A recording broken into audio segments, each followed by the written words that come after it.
ஒரு ஊரில் பொன்னம்மா என்ற பாட்டி இருந்தார். அவர் அந்த ஊரில் மிகச்சிறந்த தின்பண்டங்கள் செய்வதில் வல்லவர். அவருக்கு 3 பேத்திகள் இருந்தனர். அவர்களுக்கு வியாபாரத்தின் நுணுக்கங்களை சொல்லிக் கொடுக்க விரும்பிய பாட்டி ஒரு நாள் மூவரையும் அழைத்து ஆளுக்கு 1000 ரூபாயை கொடுத்து ஊர் சந்தையில் தின்பண்டம் விற்று லாபம் ஈட்டி வருமாறு கூறினார். என் செல்லப் பேத்திகளே, இதோ ஆளுக்கு 1000 ரூபாய். இதை வைத்து உங்களுக்கு தெரிந்த தின்பண்டங்களைச் செய்து சந்தையில் விற்று வாருங்கள். யாருடைய கடைக்கு மக்கள் மீண்டும் மீண்டும் வருகிறார்களோ அவளே சிறந்த வியாபாரி. நான் மாலையில் சந்தைக்கு வந்து பார்ப்பேன். மூவரும் சந்தைக்குச் சென்றனர். முதல் பேத்தி ராணி அதிக லாபம் ஈட்ட நினைத்தாள். அதனால் தின்பண்டம் செய்ய பயன்படுத்தும் நெய் மற்றும் மாவை குறைந்த தரத்தில் விலை மலிவாக வாங்கி வந்தாள். இரண்டாவது பேத்தி வாணி ராணி என்ன செய்கிறாள் என்று பார்த்து அவளையே காப்பியடித்தாள். ஆனால் மூன்றாவது பேத்தி கனி தரத்திற்கு முக்கியத்துவம் கொடுத்தாள். மக்களுக்கு தரம் எங்கே தெரிய போகிறது?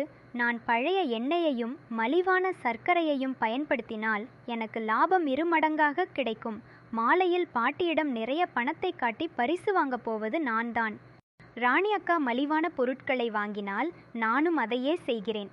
அவள் கடையை விட 10 ரூபாய் குறைவாக விற்றால் எல்லா வாடிக்கையாளர்களும் என் கடைக்கே வருவார்கள். வியாபாரத்தில் மற்றவர்களை தோற்கடிப்பதுதான் முக்கியம். ஆனால் கனி தன் கையில் இருந்த பணத்தில் பாதியை பொருட்களை வாங்குவதற்கும் மீதியை பேக்கிங் செய்வதற்கும் செலவிட்டாள். மிகச்சிறந்த தரமான பொருட்களை கொண்டு தின்பண்டங்களை செய்தாள். மதிய நேரமானதும் ராணியின் கடையில் பொருட்கள் தீர்ந்துவிட்டன.